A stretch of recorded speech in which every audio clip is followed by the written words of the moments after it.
who were related to sitters and people who sat down with me and brought me into their homes and gave me tea and discussion and were very, very kind and open with their time and their information.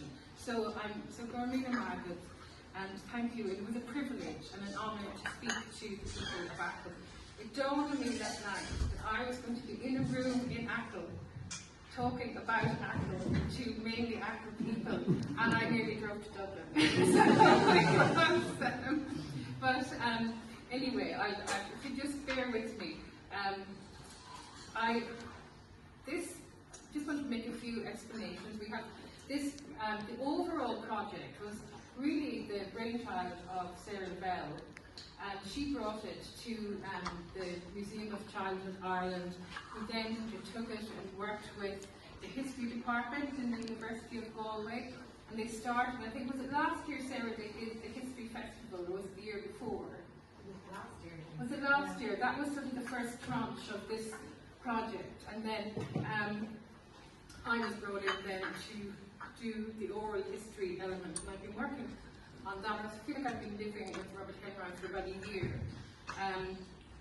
But an important thing to say tonight is that, like, if we were launching a book or something like that this evening, there would be a dedication, and it would be remiss to go any further without mentioning Tommy Bowley McNamara, because the work that he did and the work that he gathered has been so important, and very kindly his family, Noreen, have given me access to his papers. There are some of his photographs that he took there, and all the letters that he kept and meticulously stored everything.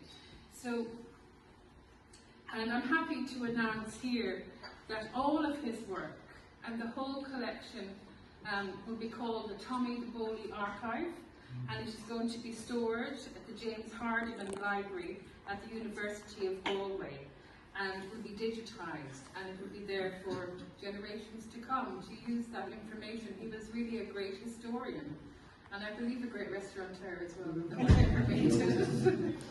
So that's just to say that our Magella McAllister from the Museum of Childhood, she couldn't make it today, and unfortunately then in the morning neither could Dr.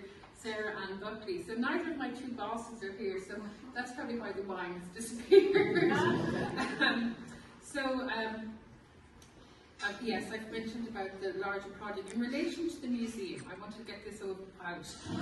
They wanted to raise awareness of the rich historical significance of Robert Henry's child portraits, to create, conserve and preserve an oral history of Achill Island's social history through the lens of the portraits, and to contribute to the growing historiography of Irish childhood. And really what that means in relation to this project that I've been doing, that yes, while we're looking at the paintings of Robert Henry, we are really looking at the people and their stories, and these people who lived in Dumha or Tulla or Achill or Bray and all of these places that I've learned about.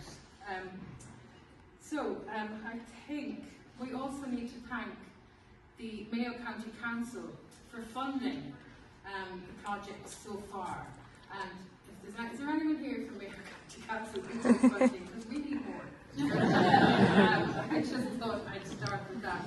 Now, we might bring the lights down when it's safe to do so. We'll let this Colleen walk up with her 3 pints. I don't need to